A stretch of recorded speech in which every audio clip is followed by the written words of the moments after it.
Teaching and learning. So these are topics that I've spent a lot of time thinking about. When I think about teaching and I think about learning, to me, it is very similar, almost like it's the same exact mechanism. So who out there is a teacher? And tell me a little bit about your story. I'll start with mine.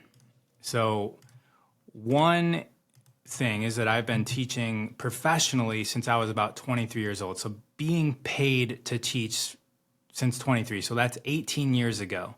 18 years ago, if I'm 41 or 2, one of those.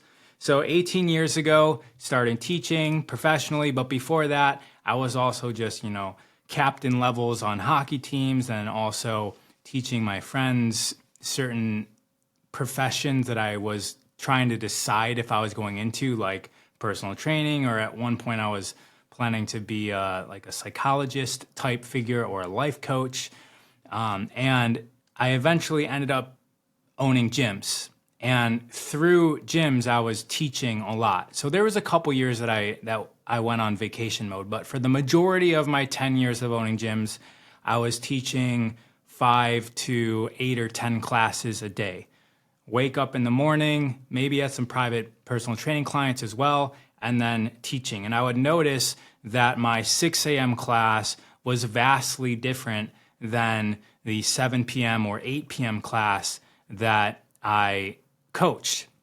And I could compare and contrast the difference in between those, right? I knew how I was at 6 a.m. coming into the material, and it was almost like the main difference for me was figuring out how I was going to say this information in a way that was digestible to the people listening. And through doing that for 10 years, I noticed some things in terms of teaching.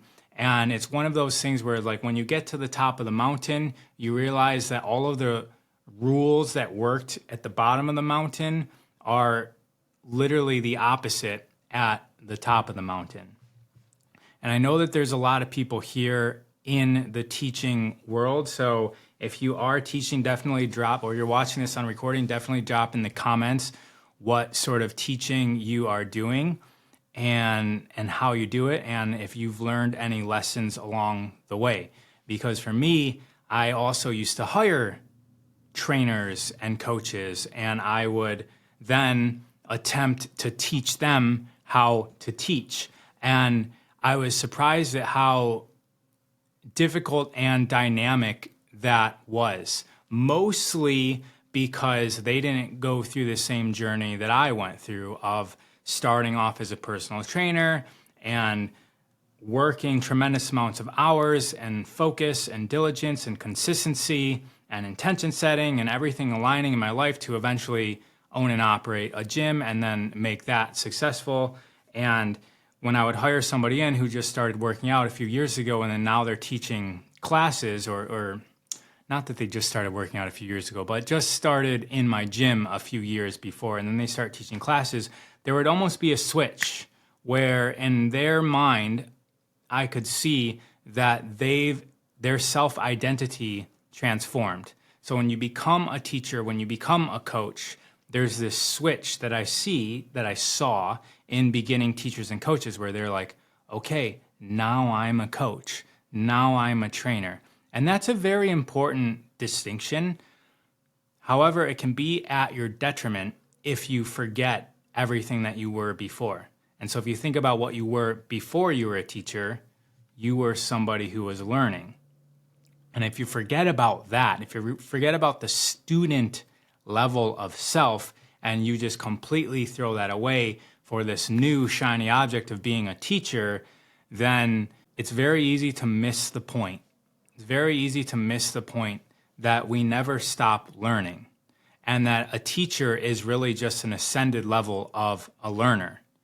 And you learn as much as you can when you're just learning, and when you have been granted the role of teaching, whether it was somebody that hired you, or you went out and got your own clients, or you went to a certification seminar, or whatever it was, when you begin to identify as a teacher, missing out on the fact that a teacher means that you're just learning at an accelerating rate is missing the whole purpose of a teacher. When you become a teacher, like let's say of a group of people, now you have an ability to learn through multiple people. And that's what you're doing when you're teaching a class. When you're teaching a class, you are now learning through everybody else in the class, which means that you do learn more than you were learning before. You're learning more than you were learning before. And without realizing that, you're not going to learn as a teacher. There's this concept, right? The Dunning-Kruger effect is the concept. And I actually talked about it a few weeks ago on here. But when you start to learn something, you feel that you know everything that there is to know about the topic because you only know so much that you don't realize that you don't know a whole lot. And the more that you learn about a topic, the more that you realize that you don't know. And there's this humbling aspect to it. And when you start teaching, when you're in your first year or two, you position yourself as the authority amongst a group of people. And it's very easy to fall into the trap of giving information from top down, from you to the class, because that's how the whole thing's set up. That's how we were programmed. That's how we went to school. We're the student, we sit and we all face the teacher, and the teacher is the ones with the answers. So I got a question. I'm new to Ra. What job gave you the title teacher at 23? I started my own gym. So I packed a few pieces of luggage in Michigan, shipped my motorcycle to California, and started off at a personal training studio where I was paying the studio. Well, before that, I was even driving my motorcycle around LA and stretching people at their homes. Then eventually had some clients in a personal training studio. Then eventually was like, I'm only using the squat rack and the floor at this personal training studio. I can just do this in my own apartment. And so I bought my own squat rack, kettlebells, started training people out of my apartment, upgraded to a loft, upgraded to a bigger apartment, upgraded to a 10,000 square foot gym. And that was a 2-year journey of doing that. But that was how I was able to label myself as a teacher, because I just started teaching and I was paying all my bills with that. And eventually started recognizing what we're talking about today, which is teaching is a trap if we're not aware of the fact that we're still just learning. And we're learning through the eyes of the many people in the group. That's so important, because if we feel like we've arrived and that we have the answers, then we stop learning and we stop growing. And our students will eventually quit. And they're paying us so that they can learn and they can grow. And some of our students are going to pay us because they like us personally or they're attracted to us. That all is in this conversation as well. But a lot of our students at a professional level are looking to ascend. And if you have all the answers now, you're going to have nothing more to give tomorrow. And so we all can look back in our life 10 years ago and we felt like we knew a lot of particular subjects, and we obviously know more now, but we might actually feel like we know less because of that effect that I was talking about. And that actually keeps us humble, which is great. Now, another level up from realizing that you're just learning through the eyes of your students is to realize that your students are also teachers. Okay, your students are now your teacher. And now it turns into a vortex learning environment. So how we were taught in schools with the teacher in the front and the students looking at the teacher like they're a messiah of some sort, this can be replaced now with a circle. So think about a circular learning environment that's all a vortex. The teacher may be facilitating certain things, but the teacher is learning through the eyes of the students. And the students are learning through the eyes of themselves and also the other students. and realizing that the other students are actually probably teaching each other as much and or more than you're teaching everybody. If you're able to tap into that, then your classes are going to advance at an accelerated rate, and everyone's going to have a more difficult time leaving that environment. And I'm choosing to speak from that perspective because if you are to be a teacher, then be professional at it. And to be professional at it, that means that people give you money. That means that you're at a level that you are giving more value than they're putting into you with the money. Nobody pays for anything nobody pays for anything that is worth less than the money they're giving you. So when it comes to teaching professionally, you must teach at a level that is higher than the trade-off for the students. And that's the great thing about teaching, is that there's immediate feedback. And when there's immediate feedback, there's flow. And when there's flow, you can get out of your head and you can let the information, let the experience form itself. Now, what do I mean by that? How do students learn from other students, right? Like, how is that possible? Because if you're the teacher, if you're the self-identified teacher, you're expecting everybody to learn from you. An easy way to do that is just put everybody in a circle. Like I said, I'm talking about circles. Like putting everybody in a circle, now you have what? You have eye contact. You have body language. And this whole conversation came up in my reality because yesterday I was speaking to my good friend Matthias, who is he's like one of the early adapters of breathwork in Europe, and him and his fiance, partner, wife, something like that, Manuela, they teach breathwork to a lot of people, and they sell out their certification seminar. So we're talking about teaching teachers. And especially if you're teaching teachers, those teachers can teach each other, like, they're your students, and they can teach each other at a very accelerated rate. If you put them in a circle, now they start to see each other's facial expressions, they're each other's emotions, each other's eye contact, they can hear each other's stories, and they can start to learn while other people are learning. And so when you put people in a circular environment, it doesn't necessarily need to be a circle, but if in a metaphorical circle where everybody can learn through each other through things like storytelling and demonstration and talking about the challenges and problems and resolving them as a group, then you're working as a teacher at a more effective rate because the teacher is the group itself. And for a teacher to recognize that, it allows the students to learn.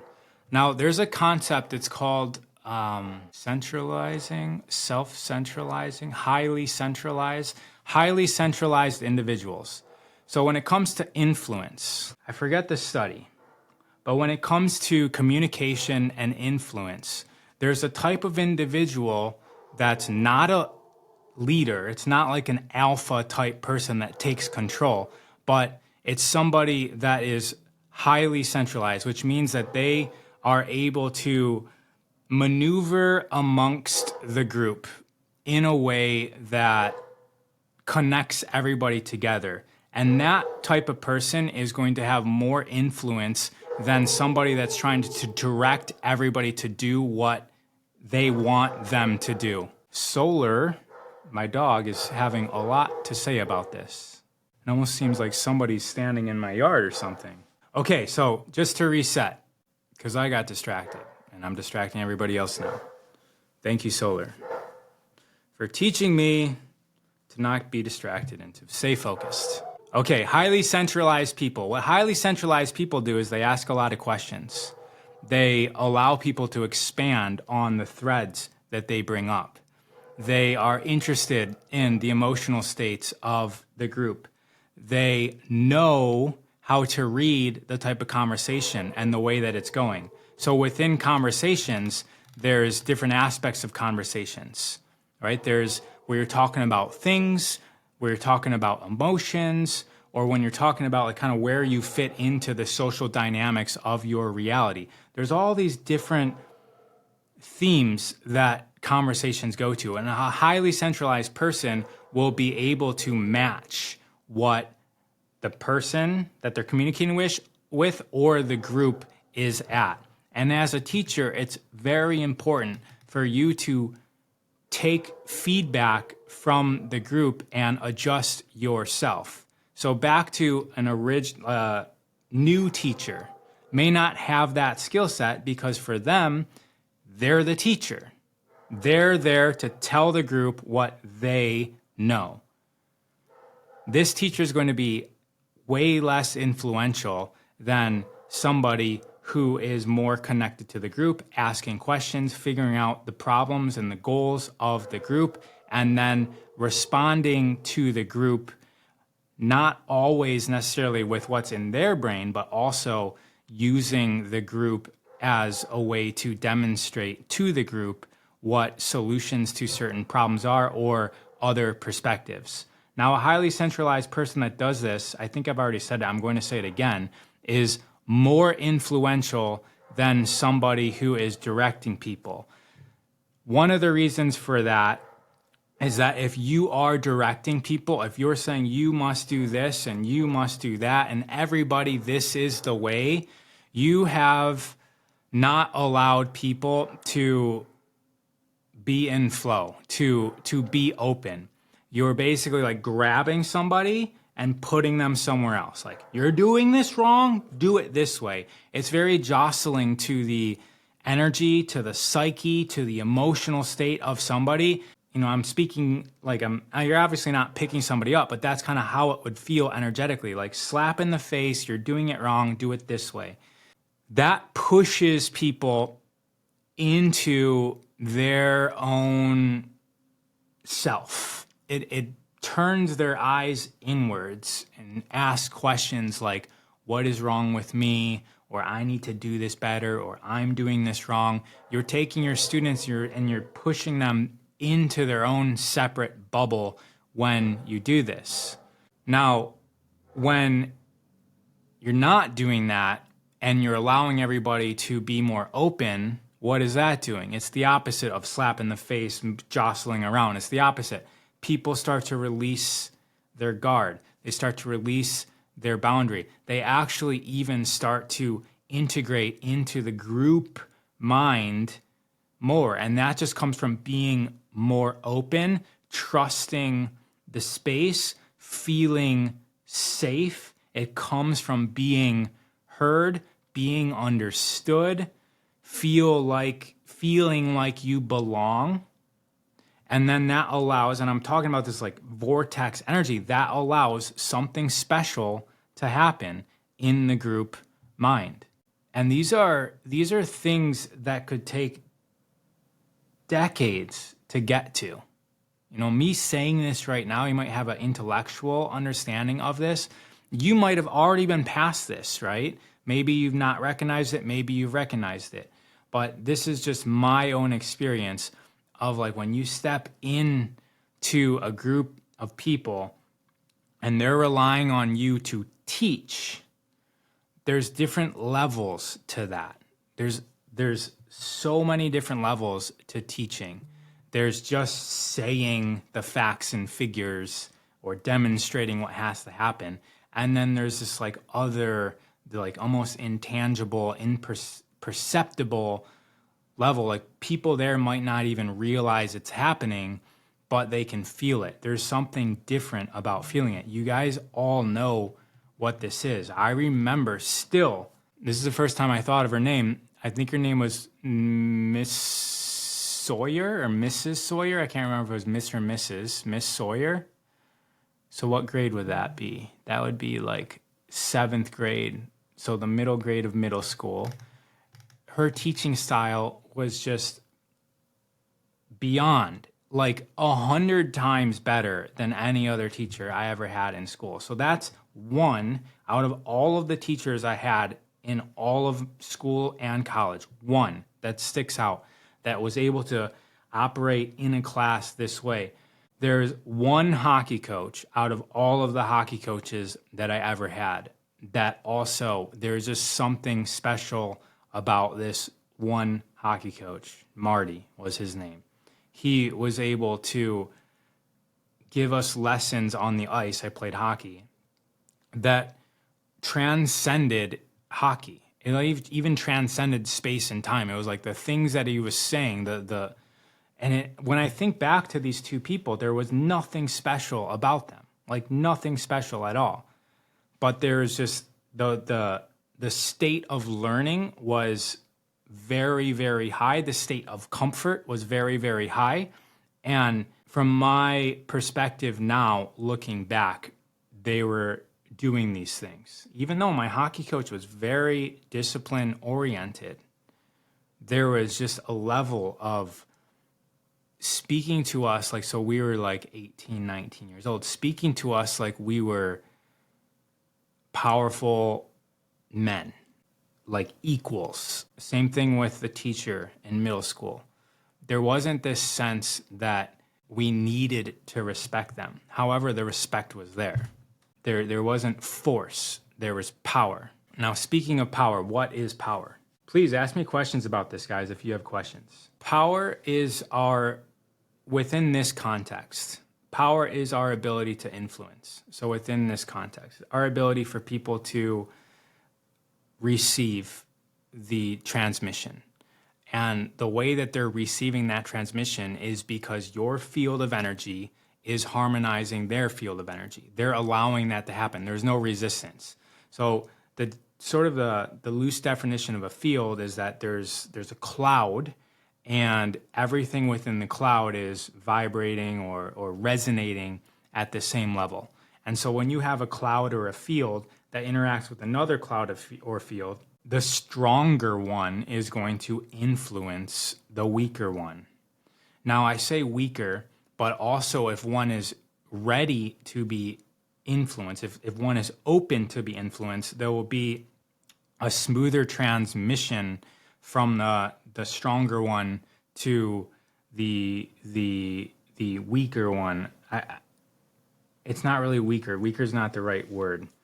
But anyways, moving on. But if they're both open, then they're going to create something new. They're going to create another field that wouldn't have existed unless these two interact with each other. And if you have an environment where you're teaching a group of people and this is happening, where everybody there is open. We've all been in a classroom where there's resistance, right? We've probably been in resistance. If I think back, every time I went to school, I was in resistance. Every time I went to church, I was resistant to what was going on. I was bored out of my mind. I would even say, even in my adult life, I remember being places and not really wanting to be there or feeling like I already knew the information. If you're the responsible one in the group to lift up the power of the group, and you can open up and unlock the group so that everybody's harmonizing together, including you, now you're creating a field, an experience that couldn't have existed unless this group came together here and now, and it'll never exist ever again. And the level of respect that you have as a teacher to this phenomenon is going to equate to how strong this links up. When everybody comes in and everybody is linked up at this level, there's a charge.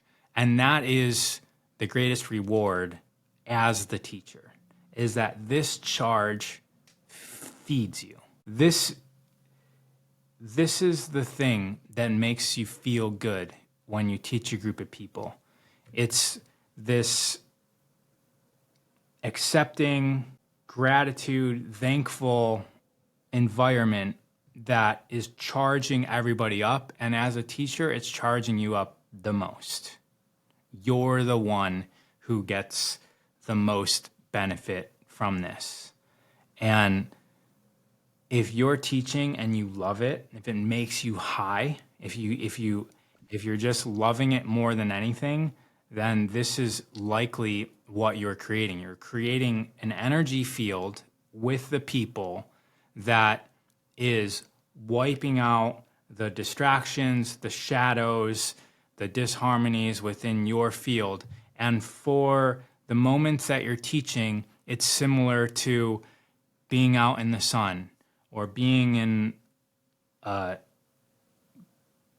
chilly river, like just chilly enough that it's waking up all of your cells. It's similar to that. And it's one of the greatest gifts as a teacher. Everything is teaching us, right? So back to being a teacher, you're an accelerated learner. So I invite everybody to learn from every experience, right? Learn from every experience, because the more that we learn, the more that we're able to help others learn, because we understand the process of learning. So back to my conversations with the teacher teaching teachers. It's really important to realize that as a teacher, you're a learner. And when you're teaching learners, when you're teaching teachers who are really just learners, you're teaching them to learn. So if you would like to be a great teacher, work on your skill of learning. Work on your skill of learning, because that's really what your students are doing. Your students are there to learn. And so working on teaching really means working on learning. So how can you learn in more environments? How can you make yourself a more efficient learner? That means like literally, where can you turn the learn switch on in your life? In all moments, how are you learning? Can you learn more? And the more gifted you are, the more skilled, the more talented you become at learning. I said gifted and talented, even though those are usually innate, but eventually they become a part of you. So that's where like talented, like, yes, you can be born with it, but it also can just become part of you. And you're still working on the skill, but the more that you learn to learn, the more that you will be able to help others learn. And so teaching is a word. It's definitely a word, but I'm diffusing the boundaries between teaching and learning, because I feel that it's so important to realize that a teacher is no different than a learner. And if you realize it, then you'll help others learn, because that's what everyone's there to do, is to learn from somebody who's great at learning. So identify as a learner, and your learners who come to you to learn are going to learn at a better rate. And that's your gift to them. Their gift to you is the energy that is created from the group, and your gift to them is the learning that they take with them. And ideally, they are opened up, they're blasted open to this level of learning, and then they're able to replicate and duplicate that. Anybody out there have any questions about teaching or learning? Because this is something that's in every moment of life. We're always teaching, we're always learning. Every conversation is a teaching or a learning.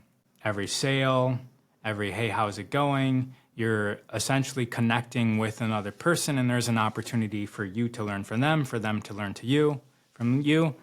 So here's another concept. You getting me thinking, learning, curiously observing, continue to be amazing. Scott says, you getting me thinking. So I think he's saying like, you're getting me thinking, learning, curiously observing, continue to be amazed. Well, I'm going to have to learn what he actually meant by that. I teach my kids, but I feel like learning with them even more. Exactly. That's a good example. You guys can all kind of see that, right? If you're learning with a group, especially your kids, that environment is much more powerful than you telling them what something is. How to shift from just learning to teaching. How to shift from just learning to teaching. So, must have missed the beginning of this conversation, I guess, but the whole conversation is about how teaching is learning. And so it's never we never arrive. Once we arrive, we quit learning. And that's the strong message here.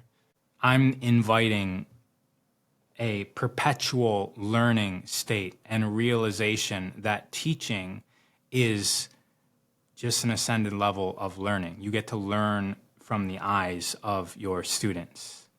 The more I learn, the less I know. Yes. Will the Human Garage team ever come to PA? So we're going to be in Austin, May 12th, which is this Sunday. Then they're starting a world tour. The locations will be released when they get released. I don't want to say anything that I shouldn't, but we are definitely coming to the Upper East Side of the United States, New York to be exact. We are coming there in the future. So if you're on the East Coast, New York is, a couple hour plane trip or a road trip away. Human Garage in New York in June, I believe, Scott says. Okay, we'll go with that. The kid thing. So I heard Matthias De Stefano. He's a person, he's on Gaia. I think he probably has a YouTube. He definitely has an Instagram. He's got some podcasts out there, I'm sure. But I watched him a lot on Gaia. And he breaks down the phases of life.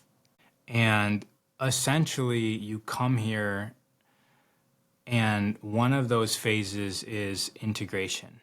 And the way that you integrate is through children. And he essentially is saying that that's the life cycle of a human being. You come here, you're born, you create, you learn, and then you integrate. And then you recycle, you exit, you graduate. And the integration part was teaching children. And I could say, as a teacher, there's a correlation to teaching a group. And when you're teaching a group, it's a responsibility. It's one of the primary responsibilities of being alive, because that teaching skill is either going to be taught to our children, which is basically just like our thread of consciousness continued on with a new body. Maybe a new soul or spirit at a certain aspect level, but it's all coming from the same place. Like the higher and higher you go, it's all connected. But it's a new body that you can then integrate the lessons that you learned into. And so when you teach, it's the same level there, right? We're changing the world through our teachings. And for me, the whole thing, everything I do is just about perspective. How can I increase the greatness of what I'm doing?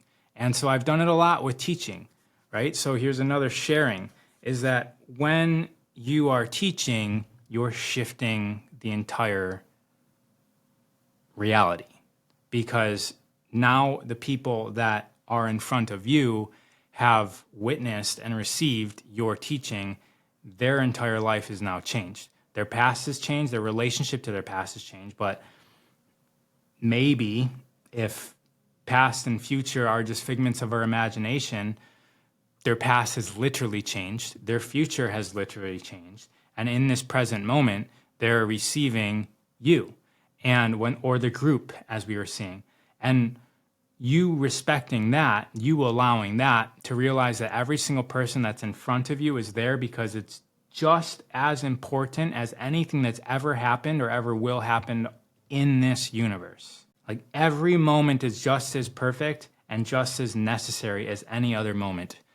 And every person that you interact with, you guys are crossing paths for some divine purpose. And if you come to every situation with that level of respect, you're going to show up with your eyes and ears and body open and present, and realizing that you are serving this person in their own life experience, and they are serving you in your own life experience at a level that your entire life could not exist the way that it is without this person. So once again, my practice is, how can I increase the profoundness of all of this? Because the perspective of greatness is one that I choose. I can look at the dim reality or the sad, dark, rainy cloud version of everything. But for me, when I interact with people on the street, at the grocery store, in a group setting, or if I'm being paid to teach something, it's always at the level of this entire person's life is changing as a result of this conversation, and including my life is changing as a result of this conversation. And so that's another invitation for us to realize in our relationship to others, the world is changing every single moment, and we are the ones that are facilitating that creation. Every single moment is a launch pad to wherever we're going. And I would even say launch pad to the past and the future. Can you talk about Mount Shasta ley lines and what that means? I've heard you mention that you used to live there. I live there now. I'm in Redding, California. Well, Redding isn't the exact same thing as Mount Shasta. It's a 45-minute-ish drive, but Mount Shasta's close. Redding is the sunniest place in California, though. So Redding's pretty cool. Redding is usually 20 degrees warmer than Mount Shasta, which is cool for Mount Shasta people to go to Redding in the wintertime because it's sunny there and Mount Shasta's snowy and cloudy. But you guys can all just Google chakras of the planet Earth, and you'll likely see a photo that has lines going through it, and these are energetic lines, and you'll see that a lot of them cross at certain points on the planet. And one of those points, the only one in North America, is Mount Shasta. And so Mount Shasta, if you imagine the planet is not just a rock, it's a living organism. So the planet has chakras as well.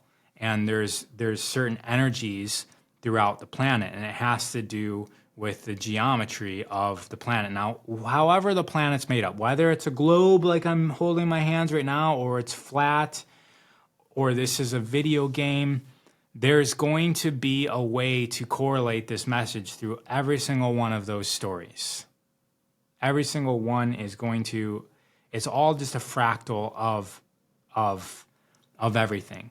And so when you see the golden threads that go through and weave through all of the different versions of religions, all of the different philosophies, all of the different conspiracy theories, if there's threads that ring true in all of them, then it doesn't matter what is actually happening. Like, is this a video game? Are we extraterrestrials? Is this a flat Earth, round Earth, concave Earth, hollow Earth? Is it a gravitational model of the universe? Is it an electric model of the universe? What's happening? From my perspective, the physical reality of what is true is not the important part, because physical reality seemingly is fluid.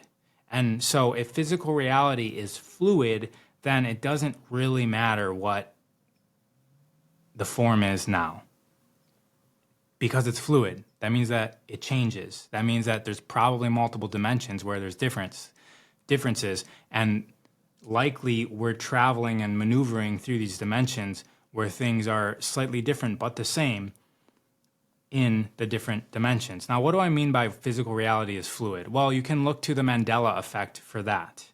Mandela effect proves that at least time is fluid and space is as well, because there's certain things in this reality that we're existing in now that is different than the reality that we were in, and definitely I was in 30 years ago. 110%, even though that's not really that possible in our mathematics, but I 100% know that I have probably like 50 hockey trophies because I was always on the best hockey team. So we always won or got second place in basically almost every single tournament that I entered into. From 3 years old to 23 years old, I played hockey. But the last 4 years, 3 or 4 years was in college, so we weren't really doing tournaments like that. But let's say for 20 years, I was going to tournaments, and every single year there would be about 5 tournaments. So that's 100 opportunities for me to be at a tournament. I was in first, second place on most all of them, which means that I got to listen to the song "We Are the Champions" many, many times, and I've got many emotionally charged memories from that time. And I 100% remember the ending of that song, "We are the champions, dun dun." Does anybody know? I'll just, before I say it, what happens after that, the very end of that song? "We are the champions, dun dun." Then there's 3 words after that. Kind of have to wait because there's a lag going to IG here. If you guys don't know what happens after that, then that's interesting. All right, Spiritual Dust says, "Of the world." Just Christine Creation says, "Of the world." We are the Grant Cooper says, "Of the world." Red Earth says, "Of the earth." RK Robin says, "Of the world."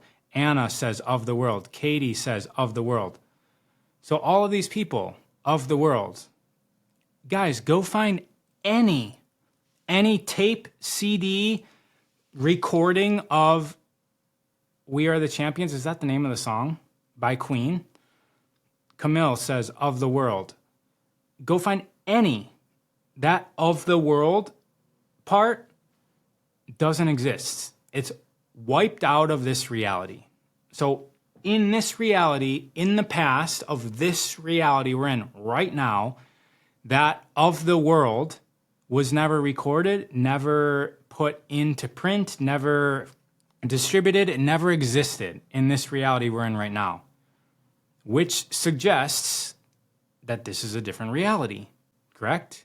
I mean, I've never come across another explanation for that. Same thing with the Darth Vader thing. So everybody in the comments, fill in the blank here. Darth Vader says to Luke, "Blank, I am your father." So 100% the people I ask on the street knows the answer to this. So he says, "Something, I am your father." What is that something that he says? In the movie where he just chopped off his hand. Empire Strikes Back is the name of that movie. Luke, Spiritual Dust says, the Flow Mechanic, "Luke, I am your father." Luke, Love My Kit says, RC Kinrobin, Luke. George, Luke. Katie, Luke. Mark, I am. Yeah, it's Luke, I am your father. Coach Vlad says, "Look. Look, I am your father." Meta Bruner. Luke. Okay. Angel Quezekier says no. Okay. So in this reality, the way that film was made, he says, "No, I am your father." So that whole scene changed in this reality. And I wouldn't even say changed. In this reality, what exists in this reality that we're in right now, the whole way that whole movie was made, whenever it was made, "No, I am your father" is the line. There's also "Mirror, Mirror on the Wall, who's the fairest princess of them all." That line's changed. It's not "Mirror, Mirror," it's "Magic Mirror." There's the Oscar Mayer Wiener versus Oscar Mayer Wiener.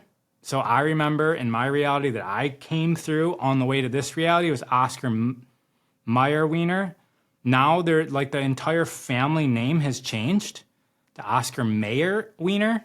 The Ford symbol has changed. There's now like a little like pig curly Q at the bottom of the F.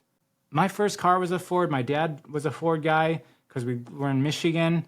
I worked for a machine shop part-time that produced a part for Ford trucks. There was never a curly Q at the bottom of the F. What does this all mean? This is why I don't waste my time arguing whether the earth is flat or round or real. Because physical reality and time and space, like time and space make up this physical reality, is created moment to moment. It can change. It does change. It's changing before our eyes in our own lifetime. So here's how I construct my way of reality. We're not in one, this is my perspective. I'm not issuing it to you for you to believe or accept.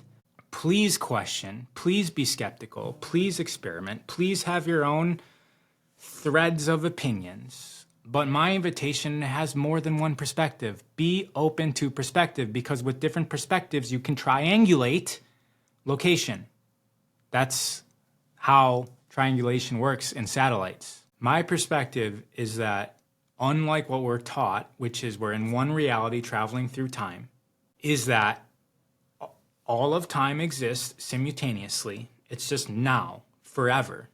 And instead of traveling through time, all of time is existing now, and we're traveling through realities. And those realities are materializing physically through the vastness of time that's all existing now. So there's really no, time isn't ticking away from past, present to future. Time is existing, and we're traveling through realities. And reality is what changes. And that is where the power lies. When you are open to the fact that reality can change, then where's the steering wheel? Where's the steering wheel? That's my next question. And what I've come up with is the steering wheel is our thoughts, emotions, and actions. Chris Witecki just said 3 other things 2 days ago in my conversation with him. I forget though. I think it was, he didn't say thoughts. He said heart, emotions, and feelings maybe.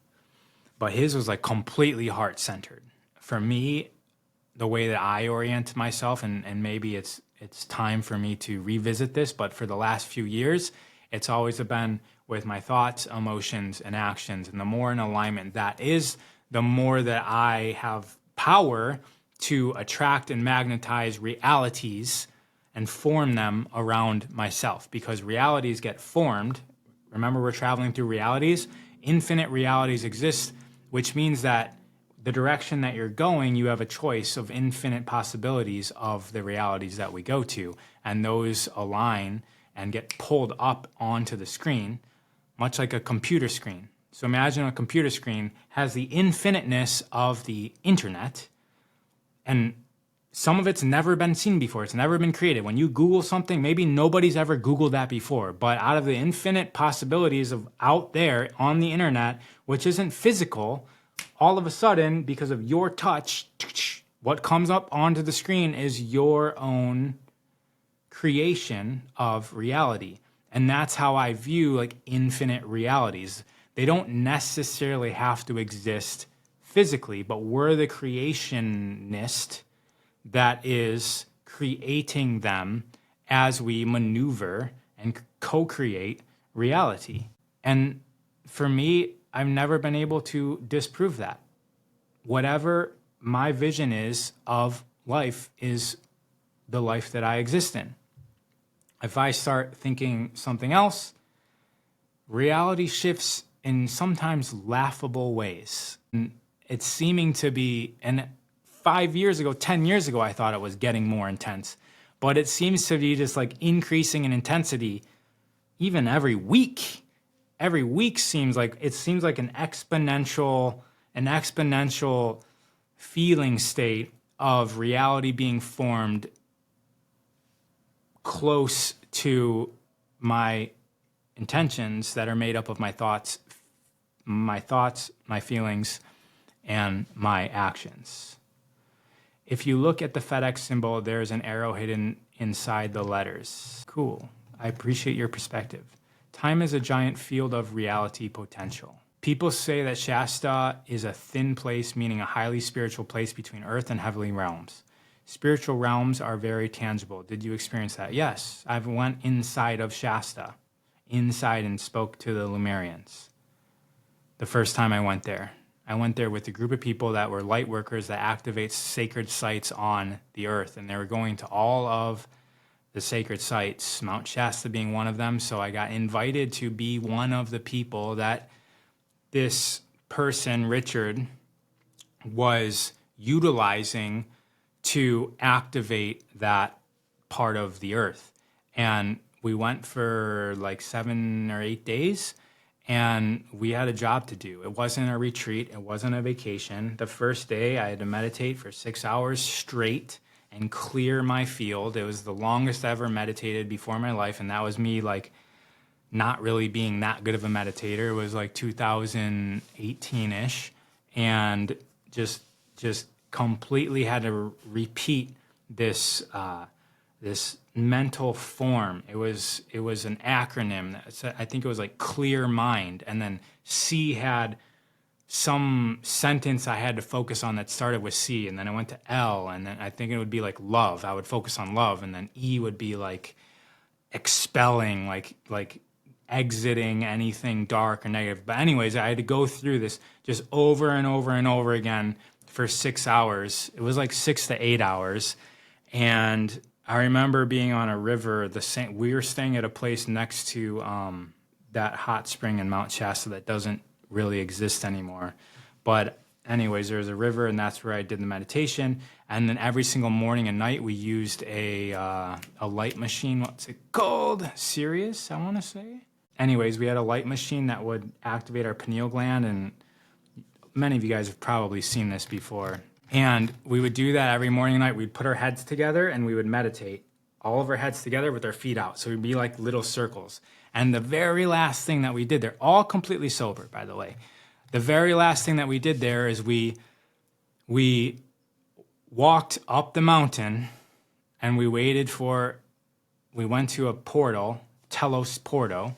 So Telos is the city underneath Mount Shasta that the Lemurians are at.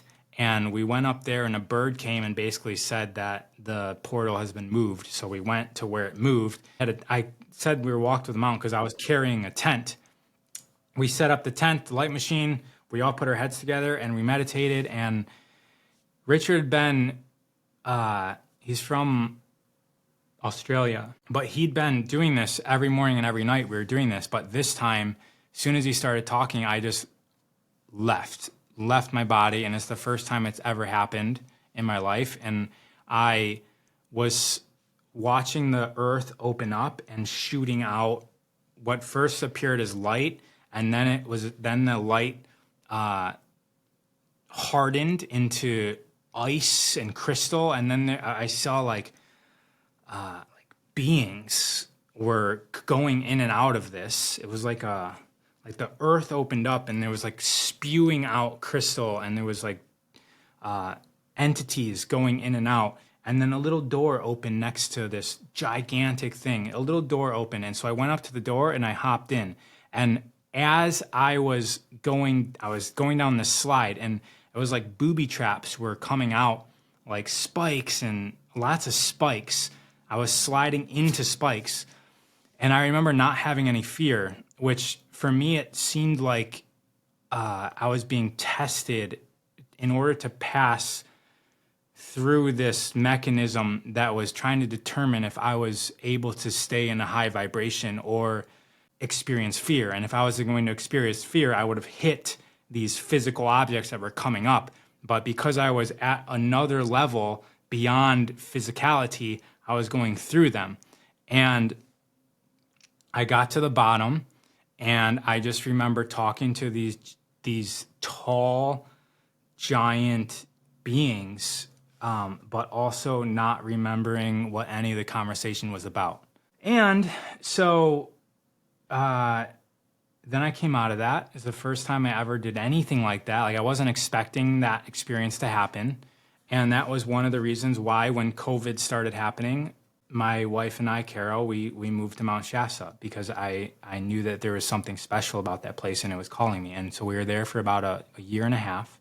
Nothing ever happened like that again, but Mount Shasta is a place where you can feel that. You can feel that energy there. It's tangible. and it's everywhere. And the closer you get to the mountain, the stronger it is. It's a beautiful, wonderful place, and there's so much waterfalls in Mount Shasta. The most beautiful waterfalls. Someone said, "What did you take to have this experience?" Nothing. It was all just meditation for a week straight. Did Telesians let you speak about this? I didn't ask them, but I just spoke about it. All right, everybody. Thank you for listening. I'm out. Enjoy me next time. Next Wednesday, I'm here, and I'm going to be in Austin with the Human Garage crew May 12th, and we'll be back in LA after that.